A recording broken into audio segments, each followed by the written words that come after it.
এখানে একটা বস্তু আছে। বস্তুটা হচ্ছে এই প্লেনটার উপরে আছে। বস্তুটা হচ্ছে এই প্লেনটার উপরে আছে। বস্তুটার বস্তুটার ভর হচ্ছে ১০ কেজি। বস্তুটার ভর ১০ কেজি। ধরে নাও যে বস্তুটাকে বাঁ দিক থেকে ডান দিকে ২০ নিউটন বল দিয়ে ধাক্কা দেওয়া হচ্ছে।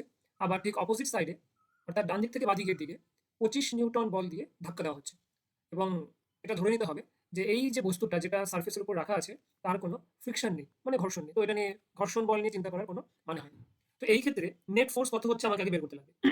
তাহলে নেট ফোর্স কত হবে? এদিকে ২০ নিউটন, এদিকে ২০ নিউটন, আর এইদিকে অপোজিটে কত? ২৫ নিউটন। তাহলে কোন দিকের ভ্যালু বেশি? এই দিকের ভ্যালু বেশি। তাহলে বস্তুটা কোন দিকে সরবে? এই দিকে সরবে। আচ্ছা, কত নিউটন বলের জন্য সরবে? তাহলে ২৫ মাইনাস ২০, ৫ নিউটন বলের জন্য সরবে। তাহলে আমরা এফ নেট, নেট ফোর্স আমরা কত পেলাম? ৫ নিউটন। ওকে। আচ্ছা, বস্তুর ভর কত আছে? ভর আছে হচ্ছে ১০ কেজি। তাহলে ত্বরণ কত হবে? F equal to M A. তাহলে এ ইকুয়াল টু কত হয়? এ ইকুয়াল টু হয় এফ বাই এম।